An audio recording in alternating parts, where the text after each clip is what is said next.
Hey guys, Lynn Marie here with Jason Prall, creator and host of the Human Longevity Project, which we will link to in the comments or some way to find. Yes. Some way people can. There's a way. Can check it. There's a way. And we are coming to you live with a midweek recording of Quit Happens. This is your quit of the week. Hope you like it. If you want another quit of the week, go to Quitopia, our little Facebook group. Check it out above. Anyway, Jason has a very cool story. Jason is a strategic quitting champion. I just learned many things about his story, and I think you're going to get a ton of value out of it. So thank you for watching, and Jason, thank you for joining us. Yeah, it's kind of weird to be thinking of yourself as a quitter, but it's a very good thing. Yeah, that's my goal on earth, is to destigmatize quitting so that people are proud quitters. Because otherwise, what are you? A stagnant settler. Right. Essentially. Yeah. Right? Yeah, you're afraid to move. You're afraid to pivot. Yeah, and you don't evolve. Yeah. So, and I know that somewhere in the Human Longevity Project, evolution probably came up. So Yeah. We talk about a lot of things. I can only imagine. Okay, you and I discussed your story a little bit before we got started, and there are so many things about you that I'm guessing people who just know you through the Human Longevity Project do not know. And there are many quits of different types, and so we're going to touch a little bit on many of these different quits because you have thought a lot through them, I can tell. So we're going to take you back to college. Yeah. And you were football and baseball? I started off with baseball. That was sort of the sport that I really thought that I was going to excel at and play at the next level and professional. And was forced with a number of injuries and some just situations regarding college and the financing of college and just a lack of desire at that point, that I had to make a tough decision on do I get surgeries and do I fight through and push through this, or do I reroute and take a different course? And so that was sort of the first big thing that I quit. And actually it was emotionally difficult for me, right? I mean, I sort of blamed myself. I was sort of, am I giving up on something? This was always a dream for me. But at the end of the day, I just kind of ran out of juice. And there was just enough things that were working against me that allowed me to see that I probably should go in a different direction. Seth Godin, in his book The Dip, talks about, are you in like a cul-de-sac? Do you need to turn around? Or are you just in a dip that you need to get through? Did you have that same discussion with yourself? Like, is it worth pushing through this for the possible career I might have? Or should I maybe stop now while I'm ahead of the game and still have the chance to go and pursue other things? Yeah, I mean, the thing with baseball is, and some people may know this, but baseball is a very difficult sport to get to the peak professional status, right? So a lot of baseball players go and play professional baseball in the minor leagues, and this is the most it's not glorious at all. I mean, a lot of times you're riding buses, you're getting moved around to different cities. If you're lucky, you keep moving up, but the money's not that great. And then at some point, something probably like 90% of those players have to decide, when do I quit, right? Have I reached my peak? Am I done? Is it worth it to keep going to try to make it to the big leagues? And at that point, you're 23, 24, 25, 26, 27, right? At some point, you're like, oh my God, my life is following this path. It may not end anywhere like I thought it would, or I hoped. And you have to make a decision at that point. So, I saw enough of that for me, it was a matter of, do I still love this game enough to go through this arduous process of rehab, recovery, all the while trying to manage my schoolwork in engineering, which is very intense, especially at a school like Gonzaga, which is a pretty academic school with engineering. So it actually wasn't that tough for me to walk away in that sense, because I knew that I just fell out of love with what I was doing, because it was literally a full year process over and over again. So for me, it wasn't a huge analytical decision. It was a matter of just, I don't really enjoy this like I used to. Let's find something else.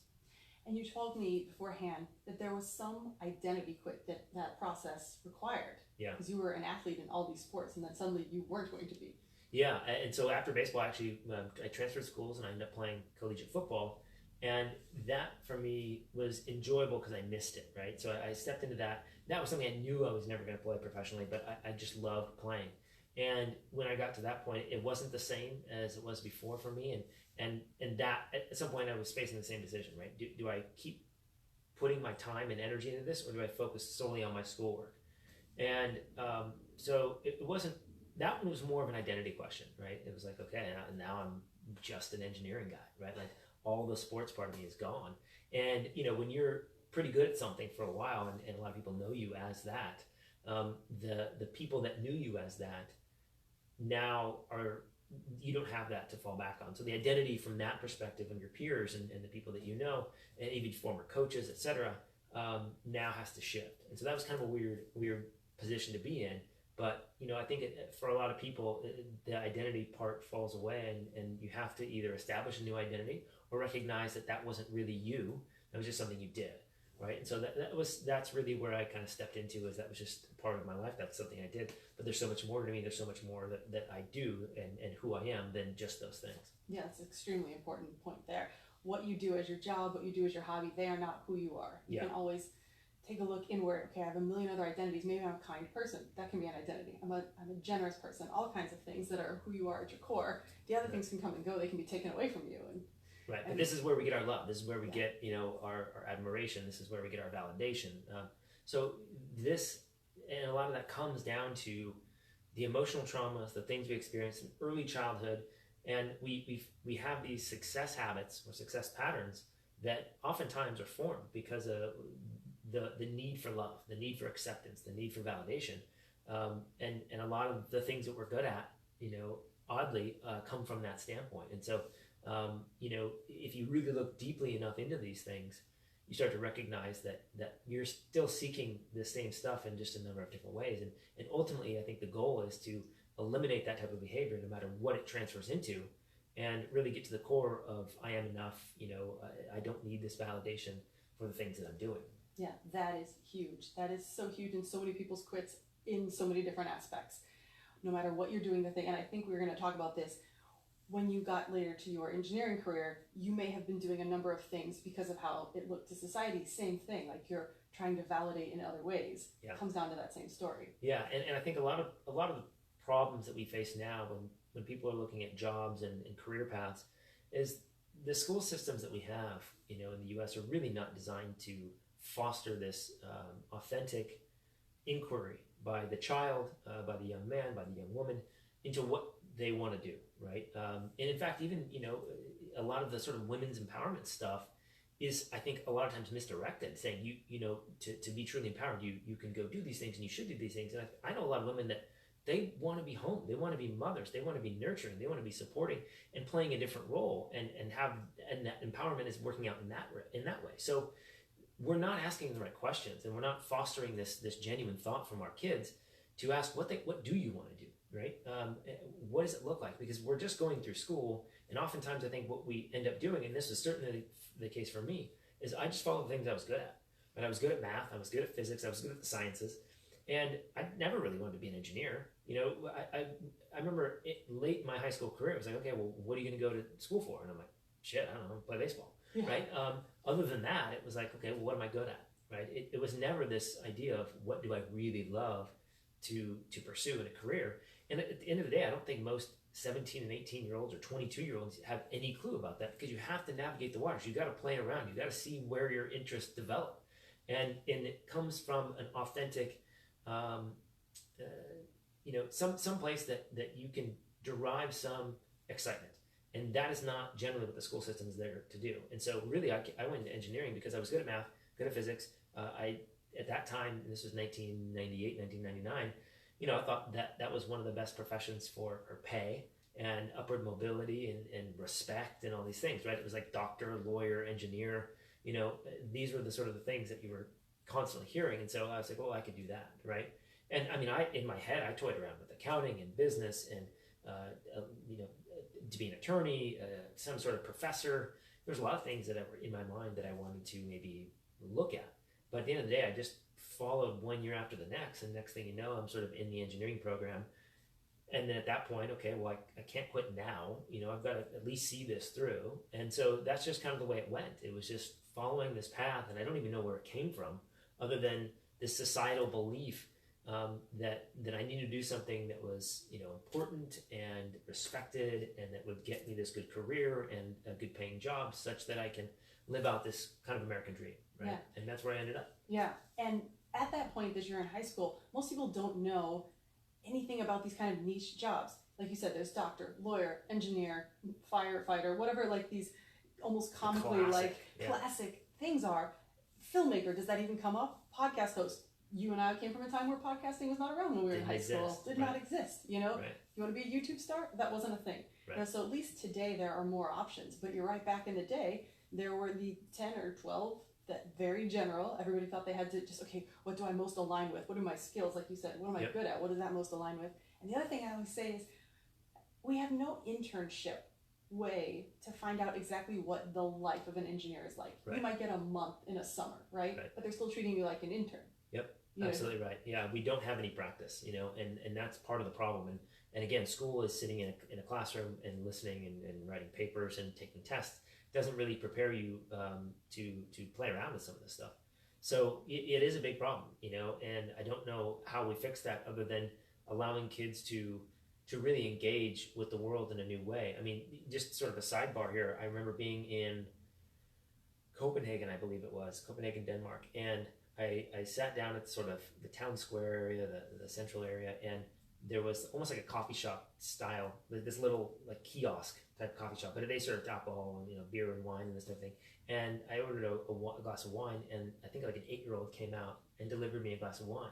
Now, I'm not advocating for this per se, but, you know, I sat there and thought, you know, this kid's going to be really good at something because he's working with his father, you know, learning how to interact with customers, learning how to navigate this type of business environment, and in a very unique way.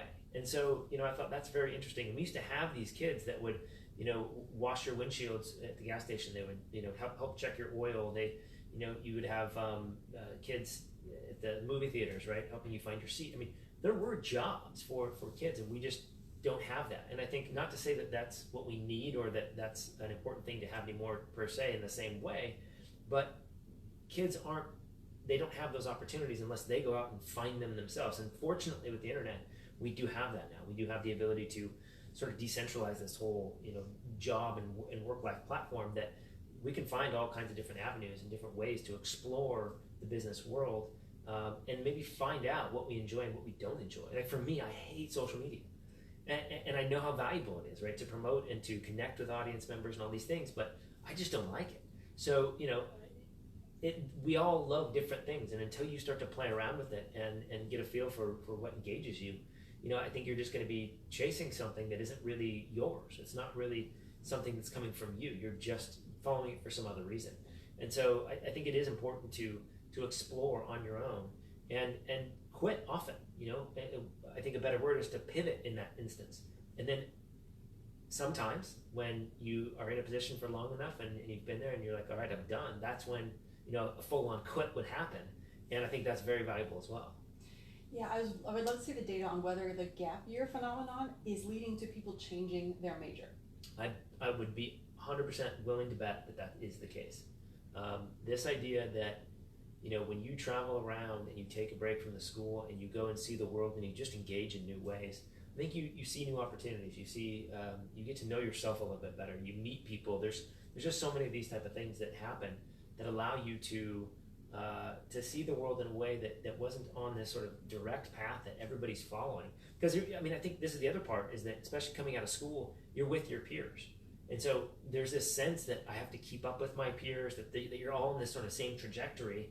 And then, God forbid, you take a leave, and now you're behind, right? So I think there's a little bit of that too, even from high school to college and then college afterwards, so that you're trying to keep up with the Joneses in terms of how much money you're making and where you're at in your career, right? Because you're trying to prove yourself. You know, you're young and you don't really know much, and you're trying to figure out where you belong, and you're trying to sort of show off how good you're doing after school. So I think that can be a problem as well. Yeah, because while you're trying to prove yourself, it is really hard to be trying to prove yourself and then checking in with your intuition a lot. And those are seemingly very different, because one is very ego-driven and the other is not. I think even for a lot of adults, they don't check their intuition enough to really ask themselves, is this something I want? And because most of what we're deciding is coming from a state of fear, right? It's this insecurity about something in our life that prevents us from taking those risks, that allows us to follow our heart into something that has no guarantee, but is more likely to make us happy. We don't really value that as much as I think we could in our society, and it's not rewarded by society, but I can tell you it's definitely rewarded by your happiness. Yeah, absolutely. Parents out there, if there was ever an episode to send to your kids, I would send them this one, because I think there's, like you said, there's a lot of pressure in our society. Go straight from high school, go into college, know what you're going to do. I changed majors 4 times my first semester, because I've always been good at quitting. I thought, well, I'm not happy. Why am I going to keep doing this for however many more years? Right. Thank goodness I did. But even after I got out, I was a multimedia designer. I quit and went to med school. Like, it doesn't matter. Yeah. You're a different person today than you were yesterday, and different things are going to appeal to you and fuel your passion. And it's never too late or early, frankly, to quit. Yeah, and there's just so many jobs now, right? I mean, I think the advance of the internet and everything that's come with it has just opened up the world to crazy new jobs. And so, here's the other part of it, the equation, which is kind of funny as I look back. My mom didn't go to college, right? She raised us. She worked her tail off to raise us, and her dream for us was to go to college, because she knew what kind of opportunities that opened up for us, right? So it wasn't like bad parenting. It was like she knew exactly what we needed to do to provide the best opportunity. And so it is funny to think that the parents are just doing the best they can. They're operating from their viewpoint and what they can give to their kid to give them the best opportunity.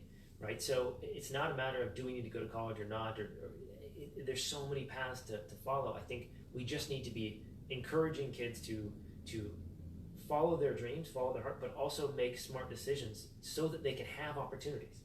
Because that's the one thing I'm so grateful for. Even though I was following an engineering path that was not right for me, it opened up opportunities. It allowed me to then find out what I wanted to do. So sometimes I think it's okay to sort of do something to pay the bills, to do something to get out of debt, to do something to get to a point where you can then make a decision that is from the heart. So we also have to be careful not to sort of send this message that from the get-go, just mess around and figure out what you do, because there are real life situations that require us to sometimes do crap that we don't want to do, right? And it's a very good thing to even have that shitty job, because that shows you in and of itself, I don't want to do that, right? I do not want to be digging ditches for the rest of my life.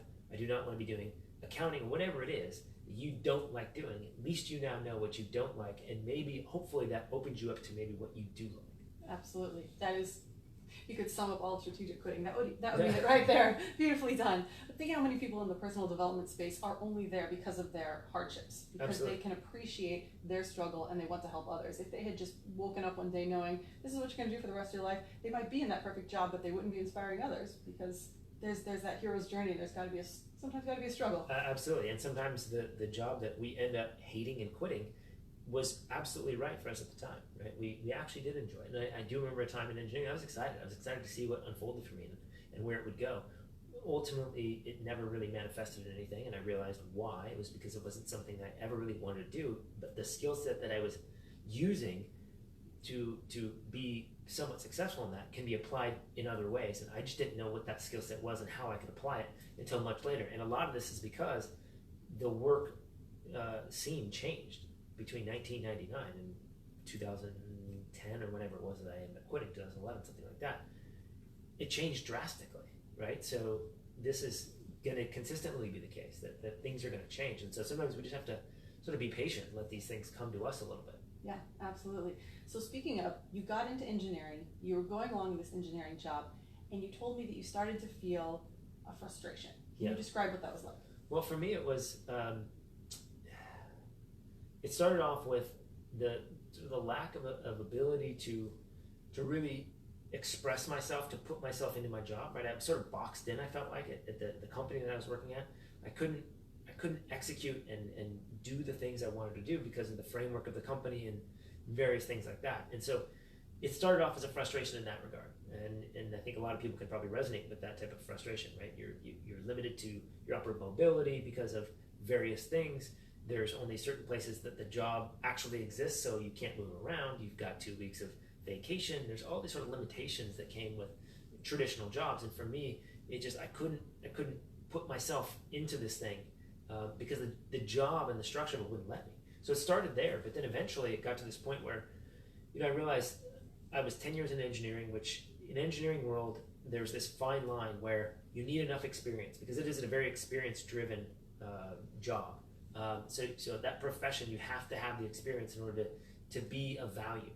And then yet you also want to be young enough that a company can sort of pluck you or have you and get the most out of you, right? And so I was sort of at that nice sweet spot, being 10 years in with experience and yet a long future ahead. So I was looking at this idea of, okay, I can either become a partner, and follow that track in a company, or I can leave and do something else. And what that other thing is, I have no idea. And so it was in flux for a while. But for me, I had various health challenges that, by their nature, sort of prompted me to look into the health field. And I just did a ton of research on that subject, such that I was able to maybe develop a skill set that I could apply to help other people. And so that was, sort of this, it was developing, this fostering underneath the surface while I was doing this other job. And it was only at that point where I realized, okay, maybe I do have enough skills to be able to pull this off and leave this behind. But in order to do that, I have all this other stuff in my life I've got to change, because I had a mortgage, that I couldn't pay off, straight out. If I sold the place, I'd probably walk away with hardly anything. And so in order to get out from underneath that, I had to do a bunch of remodeling, which I was doing slowly, but this just accelerated that process. And so I said, okay, I'm gonna have to remodel my house. I had 2 dogs at the time, which, grounded me and kept me there. They're like children in a way. So I had all these things anchoring me to Seattle and to the place I was in. And really for me, I recognized at some point, I just need freedom. I need to be able to move around. I need to be able to do different things. I need to be able to pivot. I need to be able to travel and follow wherever I'm being led. And I wasn't able to do that. So that was sort of, as I started to recognize these things through the frustration that came through emotional and even physical sensations, right? I mean, it just got to the point where I was like, this sucks. Like, I hate this. I hate commuting 45 minutes. I hate, each way. I hate driving in the rain all this time and sitting in traffic. And it was just all these things. I was like, this is not what I want. I don't want to be getting up early and fighting traffic to get to work. And in Seattle, I'm telling you, in the winter, when you're driving to work in the dark and then you're driving home in the dark and you're in an office building all day, I mean, it just gets depressing. And Seattle's a beautiful place, but that whole thing just got under my skin. And I'm just thinking, there's such a big world out there. There's so many things to do and see and be a part of. And this is what I'm doing. So for me, and this is a personal thing, I needed more freedom. I needed to be able to move around. I could not be anchored like that, especially at that point in my life. And so I just had to find a way out. That's really when I got to the point of like, I've got to do something, and here's what it's going to be. And was there a mindset that you had to quit to be able to make all that possible? Because we discussed you had this frustration, and maybe initially you don't know where it's coming from. Was there a specific type of work that you did, like maybe personal development work, that helped you pinpoint that, oh, this part's coming from the job, this part's coming from lack of freedom, and then did it get any further down to where, oh, it's this mindset that's keeping me in this whole kind of rat race? I think for me, it just came from a growing frustration and expressing that frustration in my everyday relationships, right? Talking about it with friends and just looking at the things that I really enjoyed, and I wasn't able to do them, right? I was not able to go travel because I only had 2 weeks vacation. I wasn't able to play dynamic roles in my work environment because I had this thing that I was doing every single day, right? And I was ultimately subject to what was going on. So for me, it was very obvious. I knew that I always liked freedom. And so there wasn't a lot of personal work that needed to be done. It was just, for me, it was a matter of, is there an out? And figuring out what that out is. So it was almost more of a strategic plan of how can I get out of this? Because I know it's not what I want, right? It's very obvious. And it just wasn't obvious to me until it was, that there was another way that I could leave this and maybe do something else. Because ultimately I wanted to go to a place that had more sun. I wanted to go to a place that had better weather, because it just lights me up. Like, I love going to the beach. I love being in nice weather. I love being able to wear shorts and t-shirts everywhere. So it was obvious. And I don't really like a heavy city environment. So there was 2 things. I wanted to move out of Seattle, which is where I was living for a while. That was one big one. And then the other big one was, being able to get into some sort of position where I could have more freedom in my life and dictate the times that I was taking off, dictate how often I worked and how long I worked. Because the position I was in didn't really matter if I worked 15 hours a day. If I worked my tail off, there's only so much that I would be gaining from that, right? So no matter what I wanted to do in that job and in a number of jobs I was in, it didn't really produce more. And I wanted to be in a position where if I want to work my ass off for 18 hours a day for a month straight, that's going to yield tremendous results. So, it just, I needed the ability to be able to do that, and to also say, I'm taking off for a month. So that's really what I needed. And I knew that I needed that stuff. It was just a matter of how can I execute that, and what's that going to look like, and where do I go, and what do I do? Yeah. And that required you to quit the whole framework of what society generally tells you is possible. Absolutely. I mean, I had to quit the whole thing. I mean, when I was coming out of college and into my engineering job, I had a good job. I was making a good salary. I ended up buying a house, an actual house in Seattle, which is, pretty expensive. I had 2 dogs. I had what everybody says, and there's no individual. It wasn't like my parents were pushing me this way. It was just this sort of societal framework that's been sort of, building up, I guess, in me as I was going through school and everything. But that, I had to quit the whole thing. I realized that's all a charade. It's all nonsense. The whole thing is completely nonsense. And I knew it was nonsense because it didn't make me happy. So, if I had all these things, why wasn't I happy, right? And so it was very obvious. And then it just came down to figuring out what it was that was going to make me happy, and being okay that it was going to be different. And there's a little bit of a uncertainty with that, right? The lack of confidence to start something new, to sell a house and get rid of most of your possessions, to go somewhere new, and to start something that you've never done before.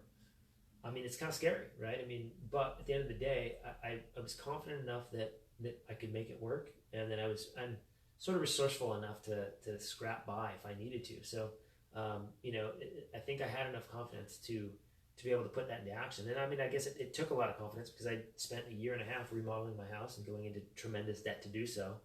So, I was all in when I made the decision to move forward with this. And it was just a matter of, am I going to make enough money on this house when I sell it to be able to, dive directly into what I think I'm going to be doing? Yeah, this is the super strategic quit I was telling you all about at the beginning. Like, some people wonder, how long does a strategic quit take? It can take years. Yep. Did you, though, I realize you were in a very tough time where you are now working on the house, working at the job. Was there some shift in your mind once you made the decision to quit? I think so, because it required me to, I had to stop traveling a little bit with friends and doing all the fun things, because all my money and time was going into this house. So, I mean, I think it was almost like this resolve that, like, I'm gonna make this happen, because that sucks. I don't want to do this anymore. I have to leave. And so it was almost just like this determination to say, okay, I've made my decision. Yeah. Now I go forward. Yeah. Like, there's no second guessing. There's no going back. There's no questioning this. I now have come to the conclusion, and this is the path. So it's just a matter of deciding. Yeah. And after you made that decision, did you feel a little bit of impending freedom? Oh, absolutely. I couldn't wait, right? And there was, ironically, this sort of enjoyment of the process, even though it was tremendously painful and annoying at the time too, not having any money to work with. I kind of enjoyed that whole thing, because I just had this sense of confidence that it was going to work out. So yeah, I mean, there was confidence that was building, there was excitement, and also I was enjoying sort of the difficulty of it. Yeah, I love that. What did you use to develop this confidence or to get over these fears? Was there anything specific? I think I've always just been a gambler, honestly. That's just sort of in my nature to be risky, to take the gamble. And I think part of that comes from my confidence in myself, that, I feel like that I could be put on homeless on the street and I'd figure out a way to claw back, right? And so I sort of enjoy a challenge, and I don't know that I would be afraid to be put in any position, because I think there's some sort of resourcefulness that I can come up with to get my way out. So I think that's really all it is. It's just a sort of gambler's mentality, and the confidence enough in your abilities and in your skill sets and in how hard you can work to get yourself out. Yeah, absolutely. We were talking about sometimes limiting beliefs and insecurities holding you back. Is there any advice you'd have for people who are thinking about a quit, maybe in the midst of a quit, but those are the things standing their way? Yeah, I think, there's a lot of things that come up when you're thinking about making a transition like this. I think if you don't know that it's what you want to do, if you're not sure what you're going to do next, I don't know if quitting is the right decision. That's just going to put you in a very chaotic spot that you're then going to have to respond to from a fear-based standpoint because you need money or whatever. So quitting isn't always the best when you don't have a clue what you're going to do next. If you have an idea of really what you love, one of our mutual friends, I think, wants to be a yoga teacher, and she's talking about quitting her job to become a yoga teacher. I'm like, that's perfect, right? Get rid of this idea that you have to be uber successful as society would define it. Rather, if you love something and you just get a feeling this is really what I want to do, then I think that's the point you start to quit, right? You get your certification in yoga, you start teaching a few classes, you get a sense this is actually what I love. Then you quit and you go do that. And you may take a little bit of a hit in pay, depending on what you did before, but the value that you get in happiness is so tremendously valuable that I think it trumps it no problem. So I think you have to figure out, is this really what I want? Is this what's going to make me happy? And you may not know fully, but I think follow your heart, have that sense of intuition that it is what you want to do. And then I think you work and you do whatever you can to make that happen. But yeah, I don't know that quitting just because you hate something is a good enough reason. Because I think, especially if we go back in time, right, for many of our ancestors that may have come to the U.S. from another place that immigrated here and worked their tail off. Right? You hear all these stories, right? Oh, my father worked his tail off in a mine or whatever, right? I mean, those stories, I think, show us that sometimes we have to sort of bust our tail to make it, so our kids can make it. So, I think that can be a part of the journey. It doesn't have to be the end, doesn't have to be the case always, but I think it's important to recognize and tell this to the more younger crowd. It's okay to take a job that you hate, for a short term, especially if you don't know what you want to do. At least get your bills paid. At least get this thing, underway such that you can then make a decision. Because as you gain that financial freedom a little bit and you start to have the ability to play around, that's when you're going to really open doors. But if you don't have any money, you're constantly broke and you're constantly operating from a fear state, and you have this mentality that is not in alignment with what you want to do, then it's going to be harder to find that thing that's going to really light you up. Yeah, there's a book called Quitter by John Acuff, and it says the best way to get your dream job is to not quit your current job before you are significantly on the way to that dream job, because then it's going to end up with the exact situation what you described earlier. Is you're going to have to start making decisions out of fear. Right. And that's not going to get you closer. I talk about Maslow's hierarchy all the time. With strategic quitting, we're not trying to get you down to the lowest level to where you're looking for food and shelter. Right. I'm hoping that you're here and we're trying to get you more self-actualized. So that's why it's a strategic quit, not an up and quit. The up and quit is, I'm just miserable, I'm out. Right. And realize who you are, right? If you were going to go to an investment advisor, they're going to sort of get a sense for how risky are you? Are you risk averse, or do you really like some risk, right? Do you love to gamble with stocks and these things? Or are you more of a bond person, something in the safety net? So figure out how old you are, how much safety you need, how much risk you're willing to take, and use that as a guide to determine when it is right for you to make a transition or quit. If you need a lot of safety, then I would suggest, really diving into the new thing, making sure it's exactly what you want, making sure that you have enough resources to make that transition smoothly, or else you're just going to be in a state of chaos and you're not going to be happy. If you're somebody who loves a little bit more risk, maybe you have never done this thing that you're about to step into before, but you have such confidence and you really want to just go and you dive right in, and you have enough security to make that leap happen, then do that. But figure out, who you are in that regard, because that'll allow you to make that transition at the right time, without staying into something too long or jumping ship too early. Yeah, that's so well put. And the one last thing I would add to that, because seriously, you could have just written most of my book. This is amazing. Like, we've never had this discussion before. I love it. Like, you've clearly thought through this very well. Yeah, you really are. You can call it pivoting if you want, but I'm going to call it quitting. A pivot is just you stop. You quit going one direction and you start going another. Yeah. But I would say the one thing you touched on is, like, you have that fear of transitioning to the new thing. Is it going to be better? And like you said, there are no guarantees. Yeah. What you do know is that the thing you don't like now is the situation you're in now, you do not like. Your next situation is either going to be better, the same, or worse. Right. You make that gamble, but know that thing too can be quit strategically. Yep.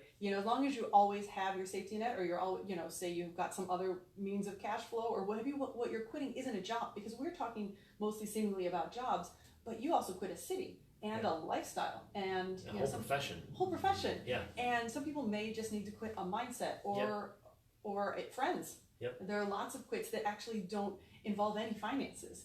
Yep. And those are a lot less risky, but again, with strategic quitting, as long as you quit them in a way that preserves the relationships, if you want to go back, it's much more likely the door will be open instead of the up and quit, burn all the bridges, see ya. Yeah, and a lot of things with quitting, I think people are afraid of what they're leaving behind, as opposed to what they're allowing to come forth, right? So I think it's a really important understanding to recognize that yes, you're going to leave some things behind, but as you do that, the world opens up to you, especially if you're following your heart, right? And so I think we hold on to some relationships a little too long. We hold on to some jobs a little too long. We hold on to even crap that we have too long. So, quitting even objects is a good thing. So, we have to recognize that we tie up our energy into all of those things.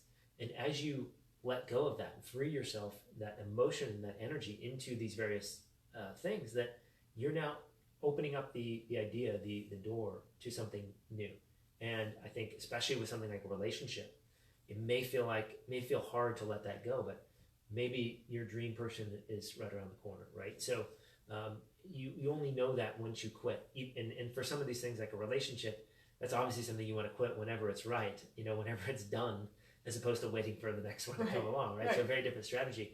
But yeah, I think they all have to center around this idea of following really what you want. What do you love, right? And just to take it back to my story, I wanted more what we call degrees of freedom. It's sort of a mathematical term. But the idea is that I want as many options as possible, right? If I'm standing in a room, the least amount of degrees of freedom would be to have my back in a corner, right? Because then I can only go in, maybe 90 degrees. If I'm sitting in the center of the room, I can go 360 degrees. I can move in all directions.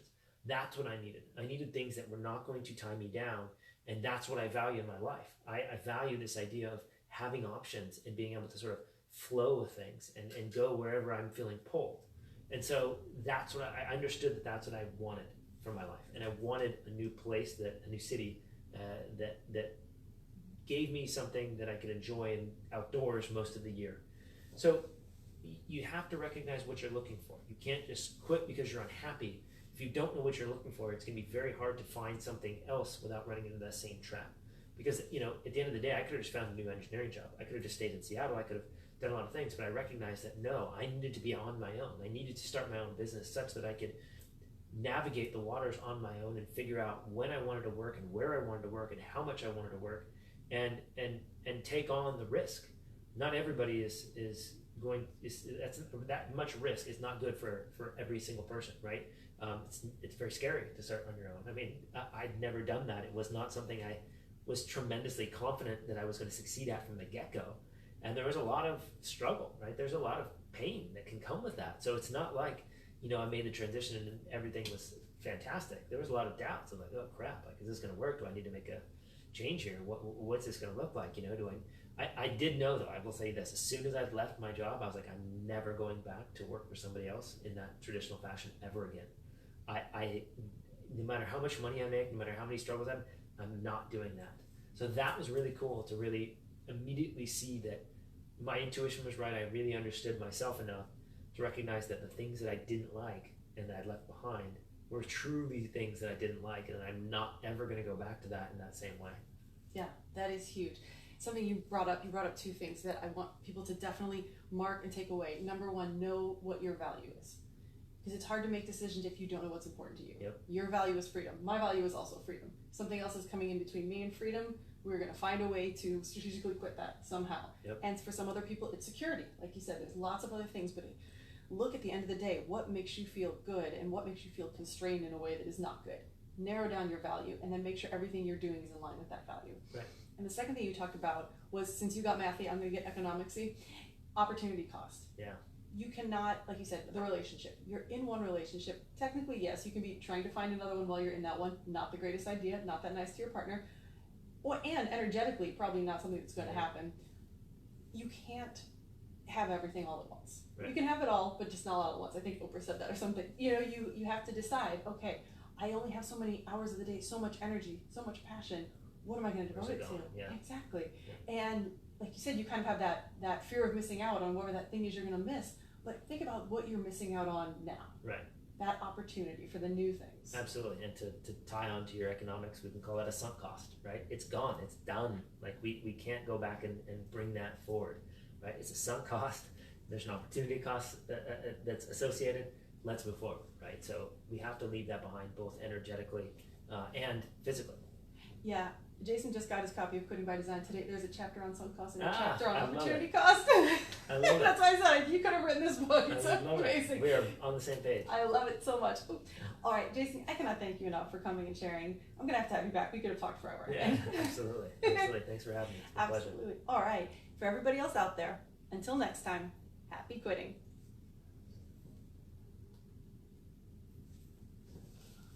Thanks for tuning in, Facebook.